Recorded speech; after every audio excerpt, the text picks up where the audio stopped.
The night everything changed, I sat alone in my truck, engine off, parked just across the street from a hotel I had never noticed before.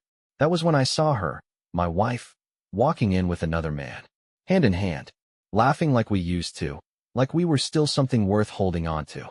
And right then, my whole world seemed to fall apart. I felt like the air had been sucked out of my chest. My knuckles turned white as I slammed my fists against the steering wheel, trying to hold myself together. This wasn't the life I thought I'd built with her. It felt like watching someone else's story, a stranger's betrayal, not mine. But it was mine. That night didn't just mark the end of our marriage. It was the death of the man who believed love alone could fix things that were already broken. As painful as it was, it became the moment that changed everything for me. It shattered what I thought my life was, but somehow, in the pieces, I found the first step toward freedom. Before I dive any deeper, let me know in the comments where you're watching from. And hey, if these stories hit home for you, be sure to like, subscribe, and tap the notification bell so you do not miss what's coming next. Let me take you back, summer of 2014. Life seemed to be falling into place. I had a good career, a group of solid friends, and a pretty clear vision for the road ahead. What I didn't see coming was how much one day at a backyard cookout would change everything. She showed up with a mutual friend, and I swear, she lit up the whole place. There was something about her, poised, confident, easy to talk to. She had this quiet charm that pulled people in without trying too hard. When we started talking, everything else around me just faded. Her sense of humor was razor sharp, and when she laughed, it felt like the world made sense for a moment. Later that evening, after hours of talking, she looked at me with this soft smile and said, "I never thought I'd meet someone so down-to-earth and refreshing." That stuck with me, made me feel like I mattered. And from that point on, we were practically glued at the hip. A few weeks in, we were spending nearly every free minute together. The chemistry between us was real, but it wasn't just physical. We talked about everything, our childhoods, our dreams, what kind of life we wanted to build. 18 months later, I was standing beside her, holding her hands, saying, "I do." Married life started off like something out of a dream. We found a spacious apartment, started setting money aside for a home, and mapped out this beautiful future together. She was climbing the ladder in her corporate job, and I was making good progress in mine. I traveled every now and then for work, but I always looked forward to coming home to her. We were a team, or at least, I thought we were. By 2017, that honeymoon feeling had started to fade, but I figured that was normal. Life gets busy. My job as a director for a technical sales company had me flying out every few weeks, and her career was picking up steam too. Long hours, high-pressure deadlines, late-night meetings. At first, I wasn't too worried about it. She'd tell me those long days were just part of making it to the top. "It's temporary," she'd say with a tired smile. "Once I'm established, things will settle down." But they didn't. Instead of slowing down, things only got more intense. Her late nights became routine. Then there were the work outings, first once in a while, then more and more frequently. I tried to stay patient. After all, I was gone quite a bit myself. But when I was home, I needed her. I missed what we used to have. One evening, after yet another late arrival, I decided to speak up. I tried to keep my tone steady, though I was holding back a lot. "Can we talk about how far apart we've drifted?" I asked. She didn't even look at me as she took off her heels. "You're never here long enough to notice," she shot back. "I'm doing everything I can to make this work." Her words hit me hard. I felt this wave of guilt crash down. Maybe I was gone too often. "If my traveling's the problem, I can adjust," I said, trying to offer a fix. But she brushed it off, and the conversation spiraled into another dead-end argument. Round and round we went, saying a lot, but solving nothing. Now that I look back, those fights weren't really about our schedules. They were signs of something much deeper breaking between us.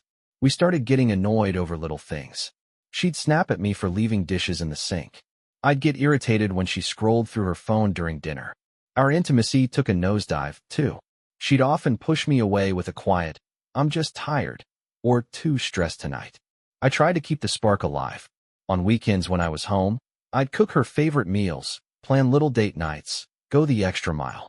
But more often than not, she'd bail at the last minute. "Work stuff," she'd say. Then came that one Friday evening. I had set the table, lit some candles, even opened a bottle of her favorite wine. I just wanted one night, just the two of us. A chance to reconnect. She walked through the door, barely glanced at the setup. "Sorry," she said quickly. "I have to meet some coworkers tonight. It's important."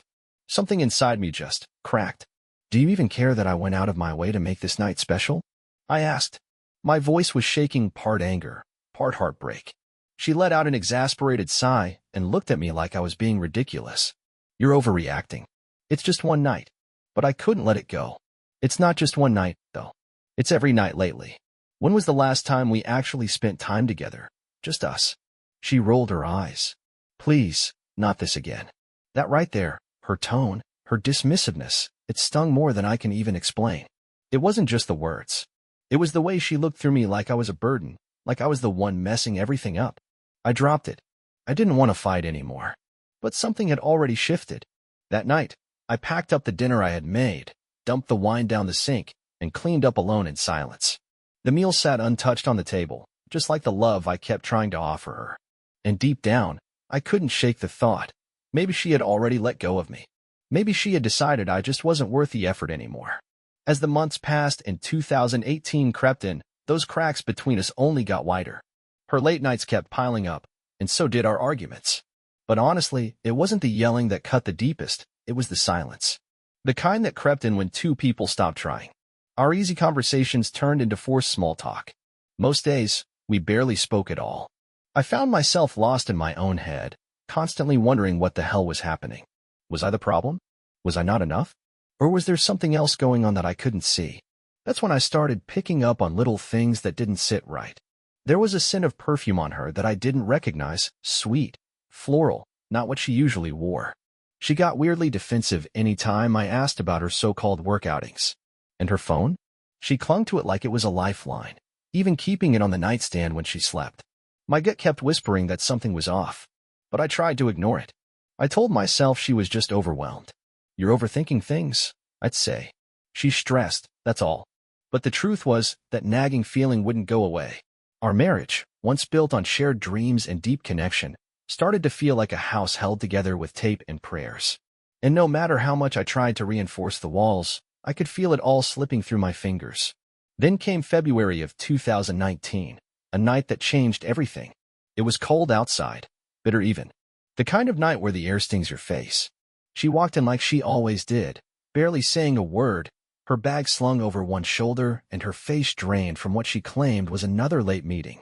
She mumbled something about emails and vanished into the bedroom. I stood there, watching the door she had disappeared behind, and for the first time, I really saw it. The distance. The indifference. I wanted to believe her.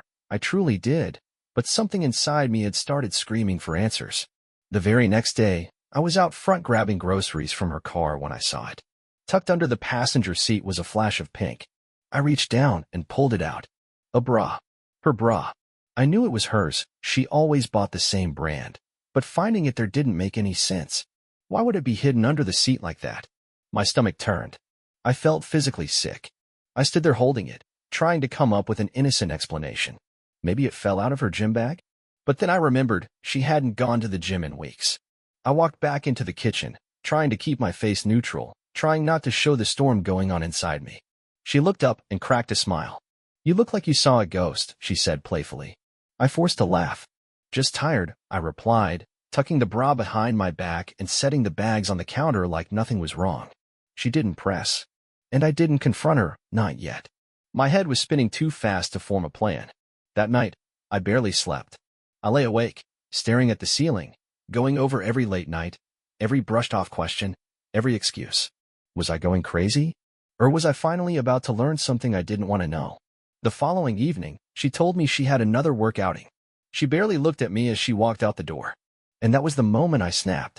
I grabbed my backup phone, the one I used for work trips, and slipped it into the back seat of her car. I didn't want to spy on her. I had to. My gut was screaming, and I couldn't ignore it anymore. I watched that little blue dot on my tracking app as it moved through the city. She was heading downtown, right to the bar she always mentioned. Something in me clenched. I followed, hands gripping the steering wheel, white-knuckled and barely breathing. I parked across the street, heart hammering in my chest. Every couple walking in or out, I scanned their faces. I sat there for what felt like forever until I saw her. She stepped outside, laughing, with a man I had never seen before. He was tall, put together, and walked with the kind of confidence that made my stomach churn. He placed his hand gently on the small of her back, guiding her toward his car. And then he kissed her. Right there. In public. Like it was the most normal thing in the world. My heart fell out of my chest and landed somewhere near my boots. No, I whispered. Not her. Not us. I wanted to jump out of the truck and confront them, to scream, to demand answers, but I couldn't move. I sat there, frozen, watching the two of them like I was stuck in a nightmare I couldn't wake up from. I followed them in silence, staying a few car lengths behind. They pulled into a hotel parking lot, strolled inside hand in hand like they had done it 100 times before. And I just sat there, alone in my truck, engine running, tears sliding down my face. Everything I had believed in, everything I had built my life around, was gone in an instant. The betrayal hit me like a punch to the gut. I slammed my fists against the steering wheel, sobbing like I hadn't cried in years. The woman I loved, the woman I trusted more than anyone, had become a stranger. A stranger who had just walked into a hotel with another man like I never existed. I couldn't stay. I couldn't bear to see what came next. So I drove. No destination. Just away. And as I drove, all I could do was replay every moment of our marriage, wondering how it all fell apart, and when she stopped loving me. I kept replaying everything in my head, looking for signs I might have missed. The endless late nights. The quick, half-hearted kisses. That look in her eyes like she was somewhere else entirely. Part of me wanted to put the blame on my own shoulders. But deep down, another part, the one still holding on to a little self-respect, knew this wasn't on me. I ended up driving out to this little tavern just outside of town. The kind of place with creaky stools and an old jukebox playing classic rock in the corner. The bartender was a kind older woman with a warm smile. She looked at me for a second, then said, "You all right, hon? You look like someone knocked the wind right out of you." I gave her a tired smile and said, "Yeah, you could say that." I ordered a drink, hoping it would help calm my nerves, even just a little. A guy sitting at the bar struck up a conversation. I don't even remember how it started, but before I knew it, the words just started pouring out of me. I told him everything, how I felt like my marriage was falling apart, how I caught her with someone else, how lost I felt. He didn't interrupt. Just listened, nodded, and let me talk. Then he looked me straight in the eye and said something that stuck with me. "You got two paths in front of you, friend. You can let this destroy you, or you can let it free you. Either way, it's your choice." That hit me hard. Like a rope thrown to a man drowning. I did not have all the answers, not even close. But one thing became clear. I could not stay in that fog of uncertainty. I had to face her, no matter how much it hurt. I needed to look her in the eyes and ask. When I got home that night, she was already asleep. The next morning, over coffee, I finally asked her, plain and simple, "Are you seeing someone else?" She froze for a split second, just long enough for the truth to show before she covered it up. Then she let out a laugh. "You're being ridiculous," she said, brushing it off. "There's nothing going on." Her words cut like a knife. I wanted to scream, to demand the truth. But I didn't. I just nodded, pretending I believed her. Deep down, I was done. I had seen all I needed to see. The days that followed were some of the hardest I've ever lived through. My emotions bounced between rage, heartbreak, and a numb sort of disbelief. I never asked her again, not directly. Her denial still echoed in my mind, that condescending tone like I was the crazy one for even asking. She acted like I'd offended her by being suspicious. Like I was the one who had crossed a line. Yet every time she left for another work outing, I felt like my chest was caving in. At night, I'd lie on the couch staring at the ceiling, haunted by that image of her walking into the hotel with another man. I kept trying to understand how we'd gotten here, how two people who once dreamed of forever could end up pretending everything was fine. Part of me wanted to call her out again, to break the silence. But I couldn't. It wasn't just her lies, it was the shame of being lied to. I felt invisible in my own marriage. Present, but unwanted. One night, after another cold dinner eaten mostly in silence, I found myself back at that bar. The same stool. The same quiet hum of the jukebox. And there he was again, Cole, the guy who'd listened to me without judgment. There was something about him that grounded me. He had this steady way of talking, no frills, no sugarcoating. I opened up again, told him how I was still struggling with the betrayal, how I felt like I was stuck in a nightmare I couldn't wake up from. He took a sip of his beer, looked at me, and said, "You don't know her a damn thing. She made her choice. Now you make yours." That sentence hit me like a brick. I had been so caught up in her actions, her choices, her lies, I hadn't even stopped to think that I had choices too. I just want peace, I told him. My voice cracked a little when I said it. Then take it, he replied without missing a beat. I've got an old trailer out on my land. It ain't fancy, but it's got heat, a roof, and no drama. You're welcome to use it if you need a place to clear your head.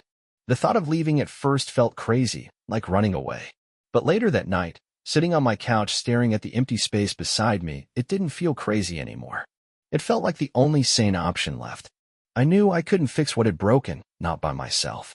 And clearly, she had no interest in fixing it either. I realized I wasn't staying because of love. I was staying because I was afraid. Afraid of what walking away would mean. But staying was slowly killing me. So I started packing. Quietly. Just the basics, things she wouldn't notice missing. I moved my stuff and pieces over to Cole's trailer while she was out. It was a humble place, surrounded by trees and mountains, wrapped in silence. But for me, it felt like peace. I'd sit outside for hours some days, just breathing in the cold, crisp air. For the first time in a long while, I didn't feel like I was suffocating.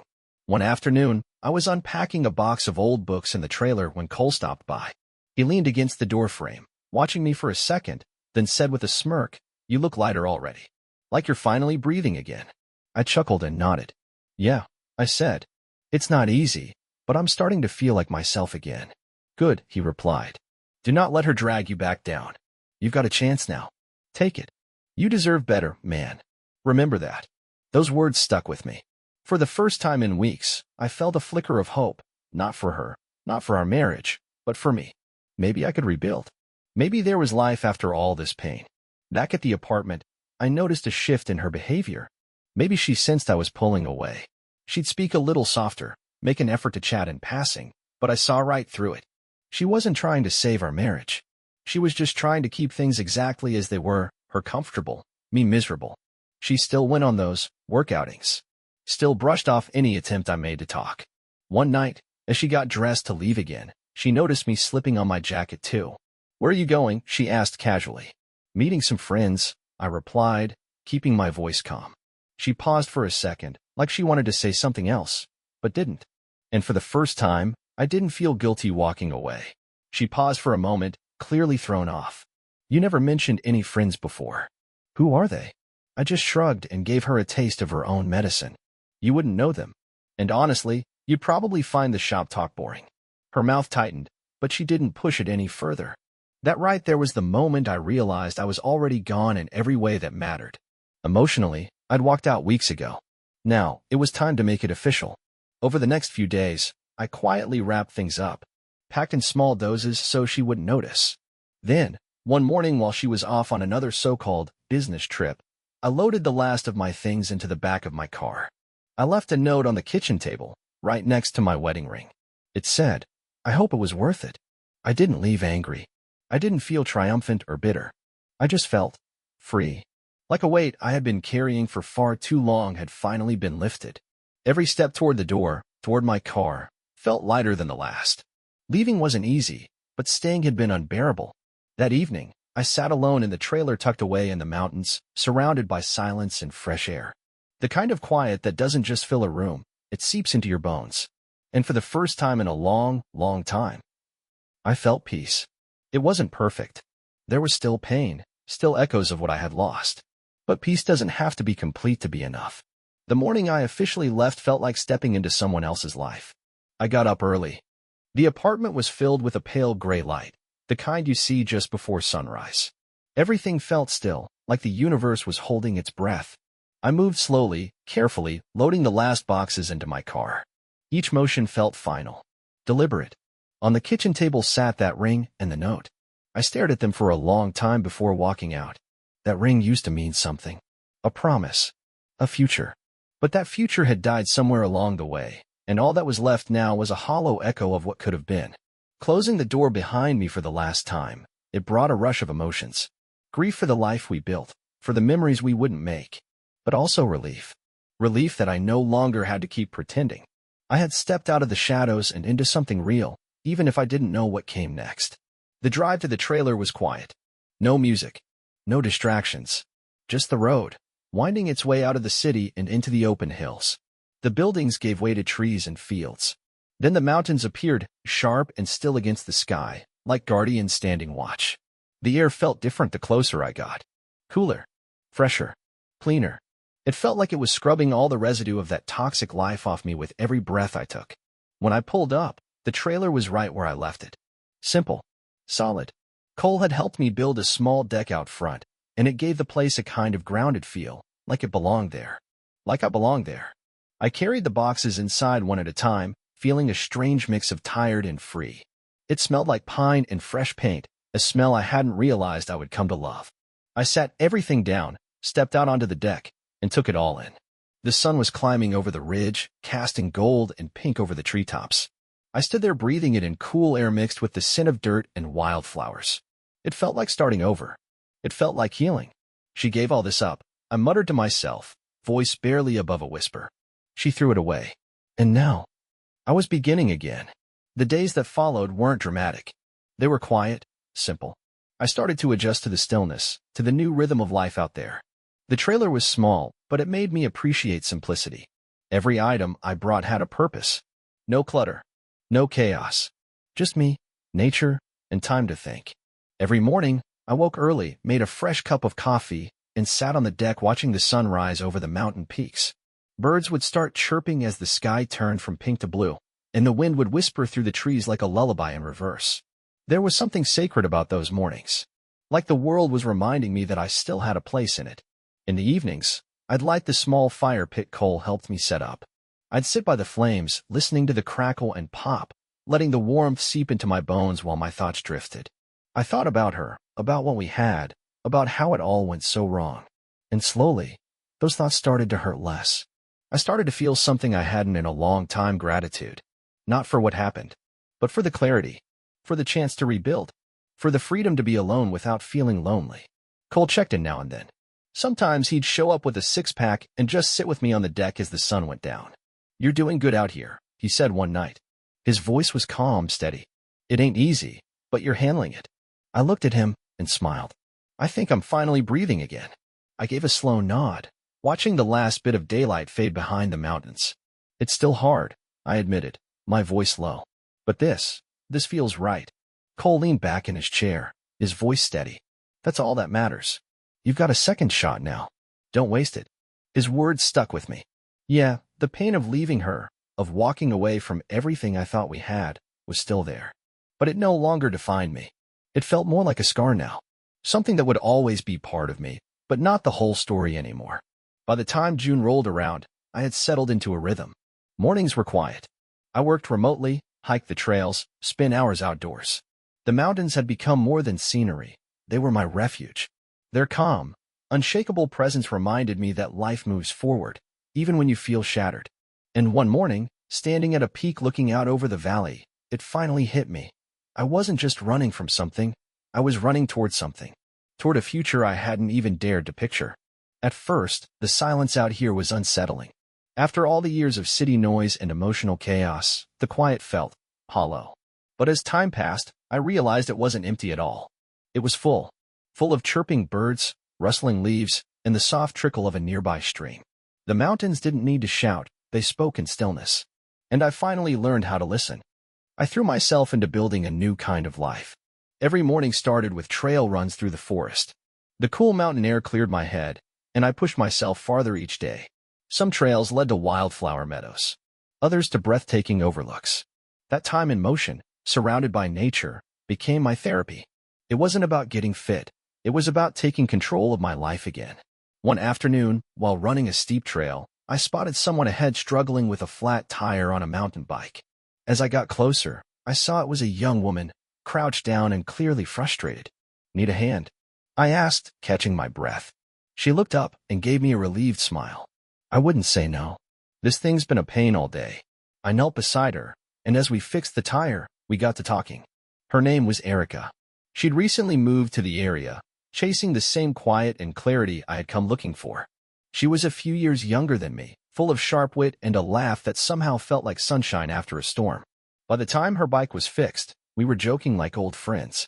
"You're a lifesaver," she said, brushing the dirt off her jeans. "What's your name?" "Mark," I replied, smiling. "And you?" "Erica." "Nice to meet you, Mark. You're quite the mountain man. This life suits you." I laughed. It's peace I didn't even know I needed. We went our separate ways, but a week later, I ran into her again at the local farmer's market. She invited me to hike with her that weekend, and without even thinking, I said yes. Over the following months, Erica and I grew close.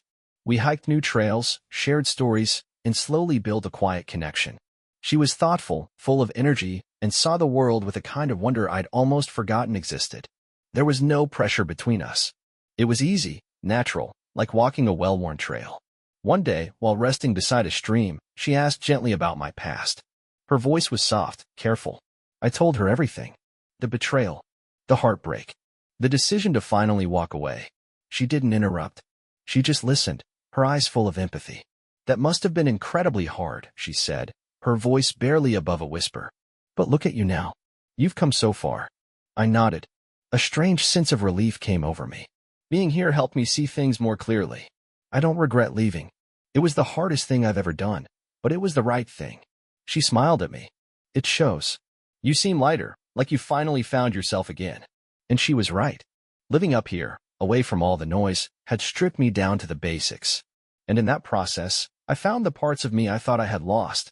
My love for the outdoors, my sense of curiosity, my ability to enjoy life's simple things.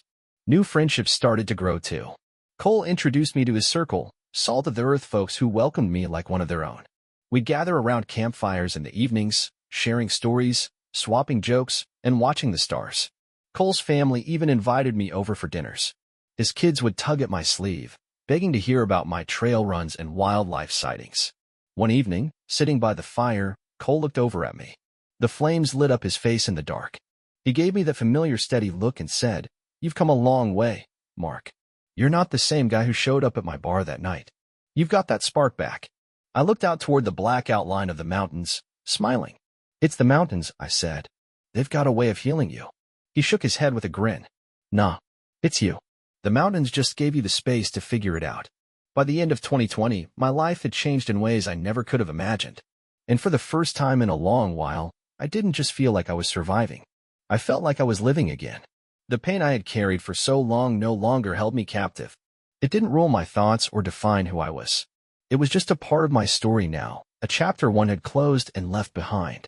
Erica and I weren't rushing anything. We were taking it slow, and that felt right.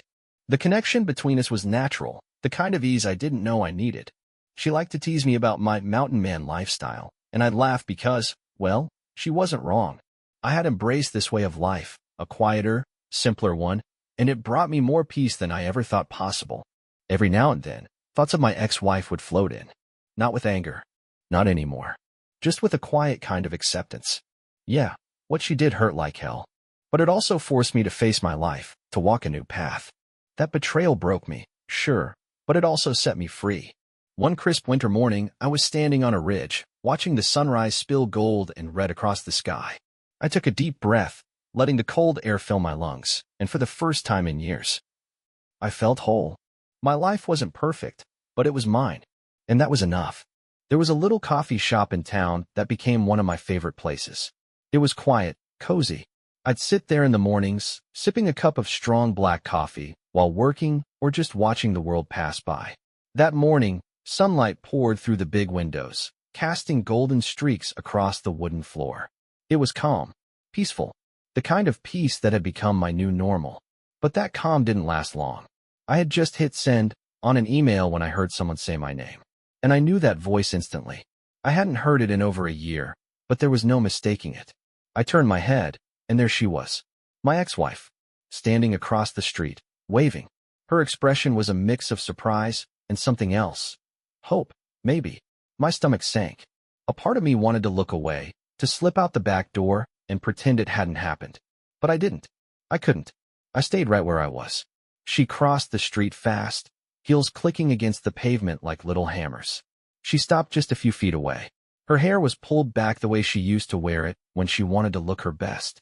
And that perfume, God, that familiar scent hit me like a wave, dragging memories I'd worked so hard to bury back to the surface. "Mark," she said, softer this time. "I've been looking for you." I just stared at her, my coffee going cold in my hand. I didn't know what to say, but eventually, I gestured toward the bench outside the shop. "Let's sit," I said.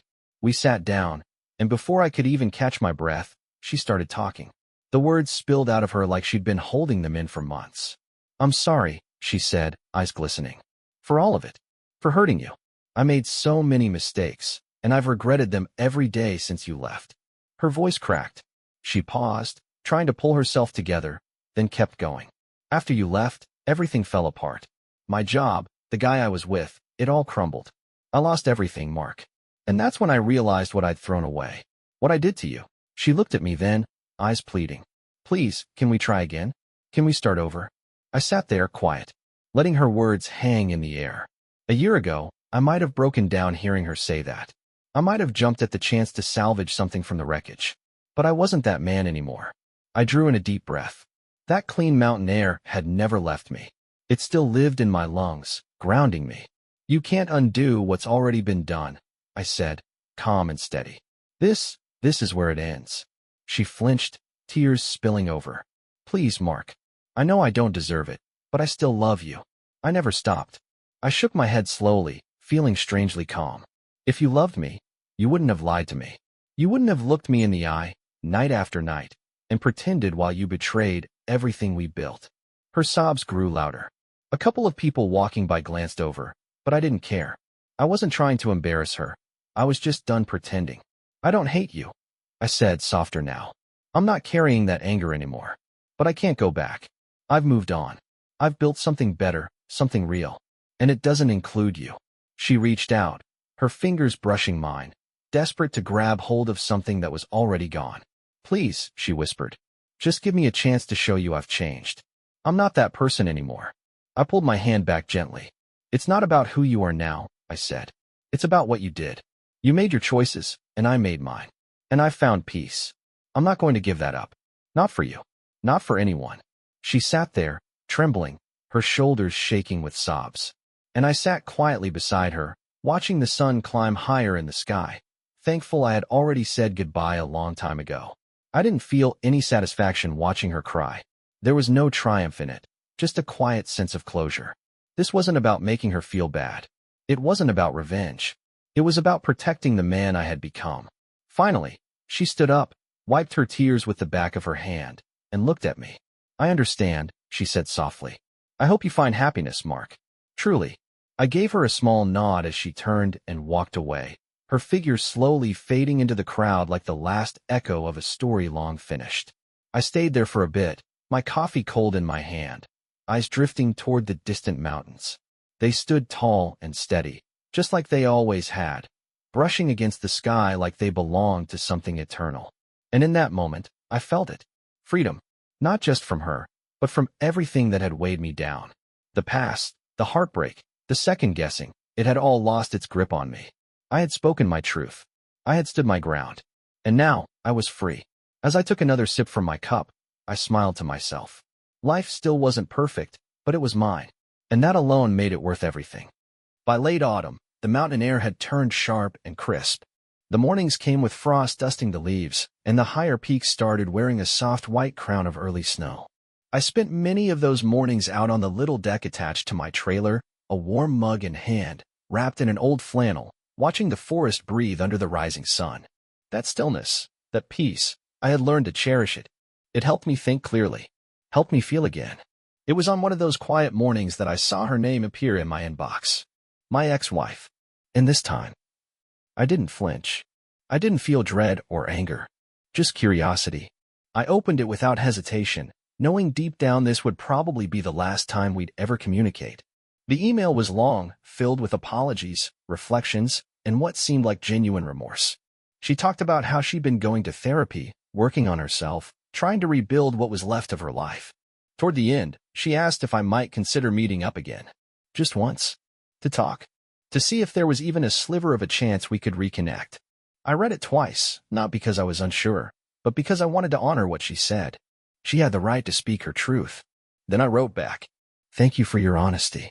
I'm truly glad to hear you're finding healing and clarity. But I've moved on. There's no place for us in each other's futures. I wish you the very best." I hit send, and that was it. No regret. No second thoughts. Just peace. Later that day, I hiked a trail that had become a favorite of mine. It wound its way through thick evergreens, past quiet streams and hidden clearings, finally opening up to a ridge that offered a sweeping view of the valley below. I stood there, wind brushing my face, sun warming my back, and thought about how far I had come. The man who had left behind a crumbling life and a broken heart felt like someone else entirely. In his place stood someone stronger, grounded, wiser, and at peace. I had learned a lot during that year.